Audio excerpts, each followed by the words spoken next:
Hey, what's up, YouTube world? It's your boy Halucha Lucha, aka Matthew J. Brownlee, and I'm back with another NXT breakdown. Yes, that's right. You know, I break down the NXT. Yes, normally I do AEW first, but I didn't. So, of course, I always say that this is not a review. This is not like a walkthrough or anything. This is just me going to the shows. Not really talking about it, just giving my opinion on the match and what do I think is going to happen next with the match, which I try to do, but of course I like to talk about I like wrestling, so I like to talk about the matches and stuff like that. But that's what my pay per view reviews are for. So in this one, I'm going to really try and be more efficient with the show, and I'm going to do exactly what I said I'm going to do, which is just predict what I think is going to happen with the show. That's what I'm going to try to do with this one and all the other shows. Um, and then also, I also didn't watch All Elite Wrestling. I didn't watch AEW yet. I'm going to watch it tonight after I get home from work, which I get off at like 9 o'clock. So that's good stuff for me. So this is Spilling the NXT, uh, the good, the bad, and the power couple. Let's talk about it. All right. So first up, um, we get Shanti versus Dakota Kai. Good match. Uh, I guess I'll just talk about the end. I will talk about one spot though. There was a spot that Shanti did on Dakota Kai on, of course, what they call the hardest part of the ring. That looked like it hurt really, really badly, but they both recovered. So good thing that they're good. But Raquel Gonzalez tries to get in there and distract Shanti Blackheart. My girl Rhea Ripley comes out. She gets all up in there and distracts Raquel Gonzalez enough for Shanti to get the win. So my guess, just me guessing, this will lead to a match between Shanti and Rhea Ripley against Dakota Kai and Raquel Gonzalez. Last week, during that battle royal for the women's number one contendership, uh, Rhea and Raquel were the two dominant people in the match, and they're the ones that eliminate each other. So this will probably lead to a tag team match between the two, followed up by a match between Raquel and Rhea. So I don't know if Rhea's going to the main roster now. I think I'll talk about that a little later, but I don't know if she's going to the main roster now because NXT Takeover, unless like the only thing that they would do would be unless they either do the tag team match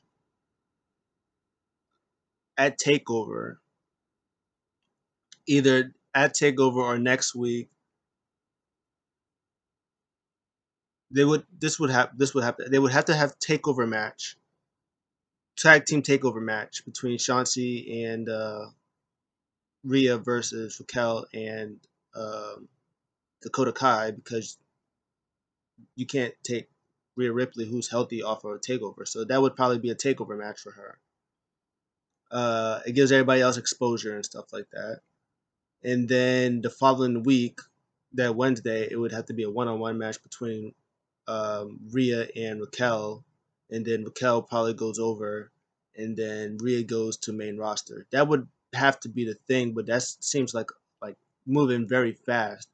So I don't know what they're going to do with them. That's probably exactly what it's going to lead to, but I don't know how long it's going to do to lead them because they can do that, and Rhea can actually just win, and maybe she can maybe challenge for NXT Women's Championship again, which I don't see why they would want her to be NXT Women's Champion again.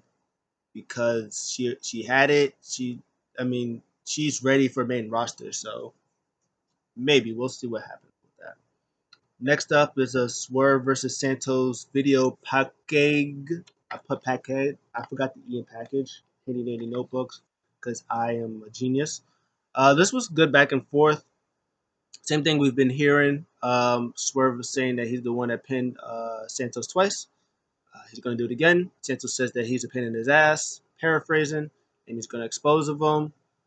Pretty much, it was like, is it going to be you? Because every time we face each other and you beat me, it's either because of Legado de Fantasma or it's because of other shenanigans. The mask when you headbutt me with the leaded mask and stuff like that. Uh, it was good back and forth. Is Swerve going to win?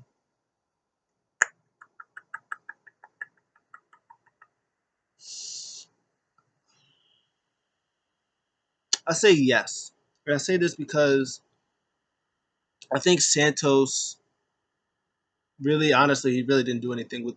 Well, I guess he's been on 205 Live, but I think Swerve will be better suited for the cruiserweight title and have all these challengers come at him and on NXT. I think Santos is good enough to be North American champion. I don't think he needs to be uh, cruiserweight champion. I think he's good enough to be North American champion. Um, Legado de Fantasma, they're not going to be tag team champions anytime soon. So I say Swerve wins it because he's been deserving of the Cruiserweight Championship for a long time. He wins it. Santos probably maybe gets a rematch. I don't know. Loses again. Do a thing. Do a program between him and Damian Priest. Then you get La Fantasma to I guess I just spoiled what was going to happen for later, but you get Phantasma in there, you get him in that title picture, and then you got like another heel, uh, cool heel guy with Phantasma as a tag team champions. You could do that later on, but right now, he did what he could do with it. I think it's Swerve's. I think it's Swerve's time to do this for a third time. I think third time's the charm for Swerve, and I think he will be NXT Cruiserweight Champion. Bank on it. Um, Next up, uh, another mystery message. Person on a motorcycle. She has, or he is she. It's Ember Moon. It's either Ember Moon. There was one other name that I thought of. It could be if it's not Ember Moon. The other name I thought about was Kairi Sane. I don't know if it's Kairi Sane. That's a stretch, but I think it's either Ember Moon or it's Kairi Sane. It's one of those two people. Kairi Sane's a good shout. I think it's Ember Moon though, but because Kairi's saying like honestly is still like on her banner thing. I think she's still signed with WWE. I think she's just doing ambassador stuff for Japan. So I can see that they maybe brought her in for a little bit for like a little spell. Maybe she wanted to do like a match or program or something with Io Shirai. And maybe they just have a program, they have a good match or something like that. I don't know, but I think I think that she can. If it's not Ember Moon, it could be her. But pretty much Ember Moon. She's talking about NXT coming back, saying that they who said that I can't come back to my home.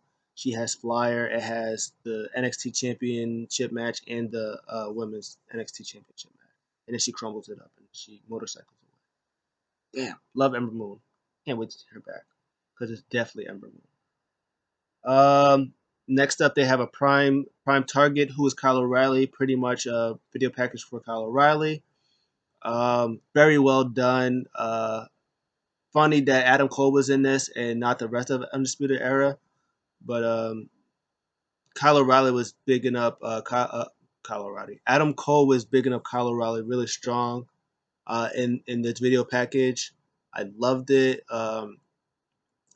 He's not going to win, unfortunately, but the match is going to be really, really good, and people are going to know what's going to like who Kyle O'Reilly is. People are going to know. I don't know if they're going to form a tag team with Adam Cole, maybe against Bobby Fish and Roderick Strong. Maybe they split up. I don't know what's gonna happen. Maybe Undisputed Era is gonna have a babyface run. Um, I don't know because they're all main roster ready. And my original thought was that they were going to um, just go to the main roster, but I guess apparently Bobby Fish is injured, and Kyle O'Reilly is Kyle O'Reilly and Bobby Fish going to be in that tag team thing against whatchamacface? It's supposed to be like Roderick Strong and Bobby Fish versus, or I mean, I guess it could be anybody in the Undisputed Era. I guess it doesn't have to be Bobby Fish. I don't know. Maybe Kyle O'Reilly will win the NXT Championship. He could. He's not going to win the NXT Championship. Only other championship that I can probably see him winning would be the North American Championship, and if he does win that, then he would probably be the one to face Johnny Gargano. That means Johnny Gargano would have to win, and then maybe Adam Cole and Roderick Strong would be tag team champions. I don't know. They could do a lot of things with the Undisputed Era, but there was a nice video package, but Kyle O'Reilly isn't winning. I just want them to go to the main roster. They're good enough for main roster. They're main roster ready. So that'll be interesting to see if they go to the main roster. Those three plus Bobby Fish when he's ready, go to the main roster um, afterwards, or if they stay in NXT and maybe Kyle O'Reilly and Adam Cole goes in the tag team division, or maybe he does North American stuff and Adam Cole and Roderick Strong goes in the tag team division for a little bit. Who knows? Um, Anyways, next up, Cameron Grimes comes out and he's talking about that he should have won last week in that gauntlet match, but didn't. And he said that he was going to have opponents come out and face some like tough opponents. One guy comes out, I think they say like weighed like a 88 pounder or something weird like that. As soon as he comes in, cave in, hilarious. Then he calls out somebody else. Person didn't come. Rich Holland comes in. Babyface reaction. That was kind of weird. I didn't know Rich Holland was going to be a babyface, but he pretty much just murders Cameron Grimes, which is hilarious. I loved every part of it. I guess I'll just get this out the way. Um, After he beats him down, I guess it was kind of a match, but Rich Holland just really beat him up. So it wasn't really a match. He just destroys Cameron Grimes because he has a big mouth. But anyways, later on, Cameron Grimes wants William Regal. He's looking for. He's yelling at him, and then he instead gets Dexter Loomis, just randomly standing there. And he asked him if he knew where he was, and he just looked at him. He said, "Oh, you're a freak or a weirdo or something weird like that." And he starts yelling for um, him again, William Regal again. So yeah, I guess Cameron Grimes got two big targets on his back. One being Rich Holland, and the other one being Dexter Loomis. I'm kind of intrigued by this. Uh, I would say Dexter Loomis, Rich Holland tag team, but that would, I mean, I'm not going to say that would be weird because we've seen Dexter Loomis and Velveteen Dream tag. So I guess it wouldn't be all that weird. But yeah, that was good stuff. Cameron Grimes is amazing. I love him so much. He will be a champion eventually in NXT when the time is right. And it's going to be great. Yeah, it was good stuff. Rich Holland is a baby face. Dexter Loomis is back in that mid card strong again. And I'm ready for it. I'm here for it. Next up, they have Austin Theory. Is Austin Theory? Yeah, I think Austin Theory comes out next, and he pretty much talks about, of course, again being 22, headlining, um, or being on the card of Mania, all this other good stuff. And he was saying that he wasn't impressed by Kyle O'Reilly's package, that it took him 15 years. He said he needs to catch up to Austin Theory. Um, yeah, that's what that was. He pays for that later. Kushida has himself a video package. He's talking about when he came to Japan, or he came from Japan to NXT. He tried to provide a nice life for him and his family. I guess he was a little bit too nice, and just people just walked on by him. And he said now Dream pretty much unleashed him, and he's now more aggressive. And I guess since and he wants to be more aggressive, he wants to make his way to the top. I'm guessing that's pretty much what it was.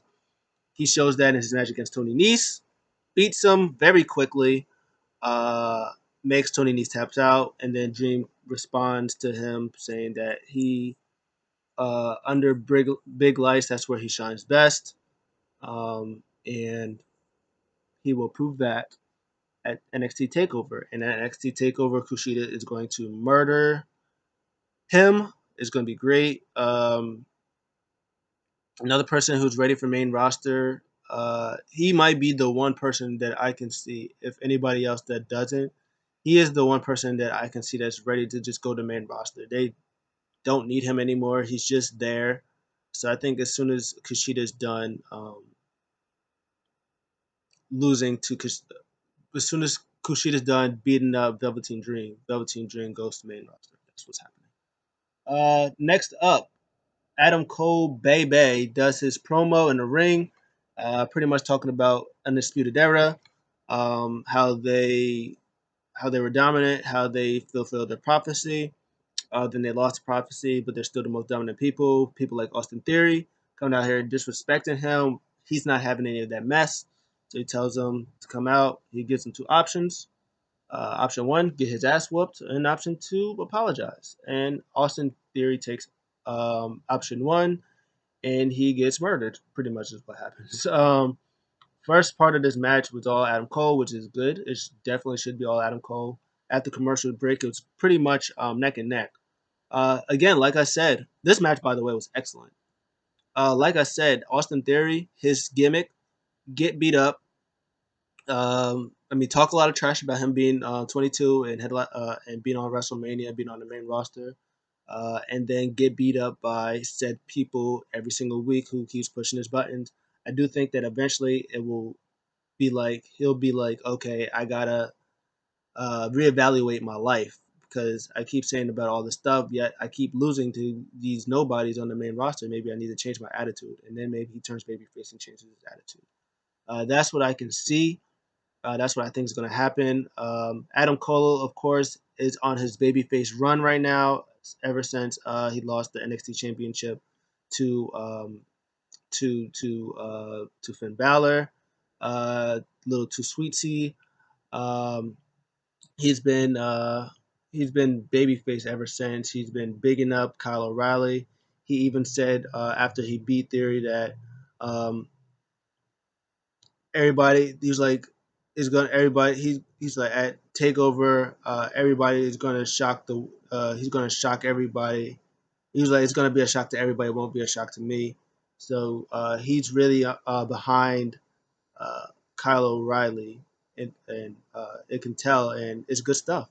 I can't wait to see what they do with them. Next up, Kaden Carter versus Casey with Casey Catanzaro versus Xia Li. Good enough match. Xia Li's back on her aggressive wave. She's not having any of that losing stuff. I like it. When she wins, she's very sportsmanship like. When she loses, she's an asshole, and I like it. I love Kaden Carter. I loved her when she was Lacey Lane. Um, I'm glad that they're doing some other stuff. Other people in the women's division doing different things. There's like three different women's things going on, and I love all of it. Uh, the women's division is really strong, and I'm glad that there's three. They have three women's matches, they have three women's things going on in NXT, and they can barely get one going in AEW or the main roster. Honestly, actually, not like I take that back. Even on the main roster, they have more women's stuff going on than they do in AEW. So if there's nothing that AEW does, if there's nothing that NXT or WWE does better than AEW, one thing they do very well is the women's division. They got that down packed. I know I just brought up AEW. I'm so sorry. I feel really bad. But this is good stuff. I can't wait to see Xia Li turn the evil woman. Unfortunately, she's not going to be NXT Women's Champion. The best thing that they could probably do with her is be in a tag team and be tag team champions, unless they have to completely change Xia Li's outtake for her to be NXT Women's Champion. I I unfortunately don't see it happening. I love Xia Li, but she has to be in a tag team with somebody if she ever wants to win any type of gold in WWE. Yep, unfortunately, it's unfortunate, but that's the way the cookie's gonna be crumbling. Uh, Finn Balor and Kyle O'Reilly come face to face. Shawn Michaels somehow survived the ass whipping that Randy Orton gave him to sit down with this interview. Kayfabe reasons, my guess would be this was pre-taped. Uh, that's the only good kayfabe reason that I would have for Shawn Michaels being perfectly fine that this was pre-taped before Raw. It was like, hey, I'm pretty much going to get murdered by Randy Orton. We might have to pre-tape this because I might not make it uh, here on Wednesday if we do this live. So that would be kayfabe reasons in my head why he was there and not in the hospital bed with Christian, Ric Flair, and Big Show. Anyways, this was good stuff. I enjoyed this. This is the thing that kind of sways your mind a little bit, thinking that Kyle O'Reilly is gonna might win, even though he's not winning. It's not gonna happen. But this was an excellent portrayal to make you believe that Kyle O'Reilly could possibly maybe beat Finn Balor for the NXT Championship, and I love it. Kyle O'Reilly is great. Kyle O'Reilly deserves all the titles. All the titles. He should be Bobby Lashley with all the titles. American Dragon, Kyle O'Reilly. He needs all the titles. Unfortunately, he's not going to get this one, but he's going to show the world that Kyle O'Reilly is a player. He's going to be a big babyface guy. His Twitter game is on point. And yeah, I'm very excited for this match. I like the part that Finn said, I do believe that you have what it takes to be NXT champion. You have all the tools, and I believe that you will be NXT champion if it wasn't for Finn Balor holding the championship. Phenomenal. But yeah, that match is gonna be oh, I can't wait to talk about that match. Anyways, main event. Io Shirai and Damian Priest versus the Garganos. Garganos had a promo earlier. First, they were talking about Tegan Knox about how they beat her down. They broke her TV, so we break her ACL. It's off their game. They talk about how they're going to destroy Io and Damian later on. Io and Damian, they have their big old chemistry. It's all adorable. I love all of it. Saying that they're going to whip the Garganos and beat them. Garganos win as I would expect them to win. They're in control. Uh, my boy gets low blowed by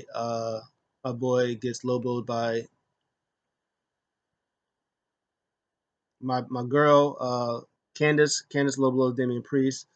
Uh, Io sees it. She tries to beat down Lacey, but too late.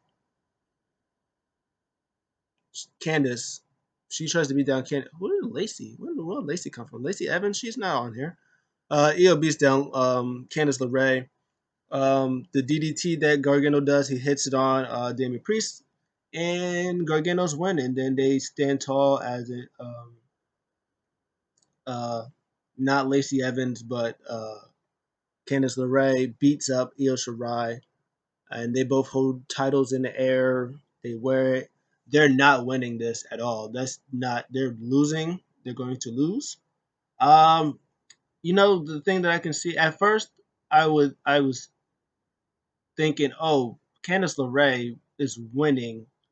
She's gonna win. She's gonna start feud with Tegan Knox, and they're gonna probably go back and forth with the title.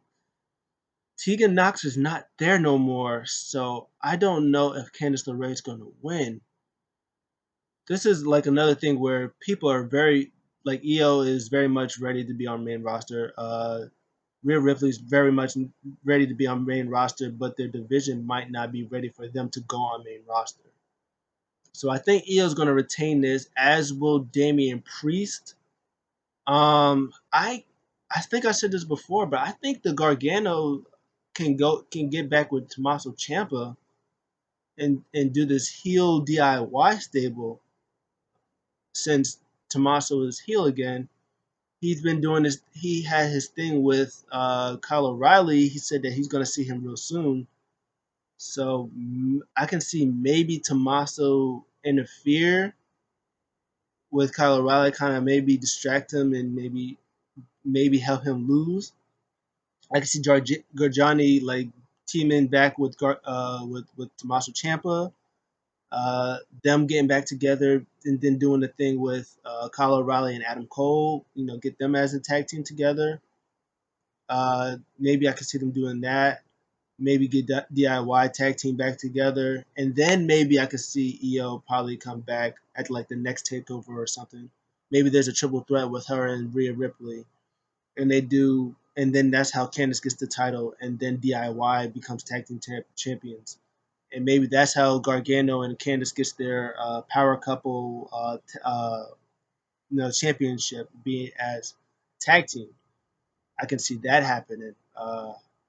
But yeah, that's something I can see that they could do at Takeover, leading forward. I still don't know what this is going to lead with what's his face, Roderick Strong, unless him and Bobby Fish get their own separate tag team type thing. Uh, but it's going to be interesting. I enjoyed what I watched. I would give this show like a B plus, A minus. It was really good for a take home show of a pay per view that wasn't really well advertised. My phone just started ringing. It's spam, so I don't care about it. But yeah, it's gonna be the build wasn't really that good, but the show is gonna be great. Uh, Kyle O'Reilly versus Finn Balor is gonna be phenomenal. Johnny Gargano, Johnny Takeover versus Damian Priest is going to be really good. Damian Priest is amazing. Io Shirai versus Candice LeRae is going to be very good. The Cruiserweight Championship match is going to be that match is going to be fantastic. Kushida versus what's his face is going to be really good. Velveteen Dream, that's going to be good. It's going to be good. I don't know if the tag team titles are going to be on the line there. I don't think so. I don't think it is. But if there's another match, if it's Rhea and Chauncey versus Raquel and Dakota, that match is gonna be really good too. But overall, good show. I'm gonna do AEW later. Tell me what you guys think. See you guys in the next one.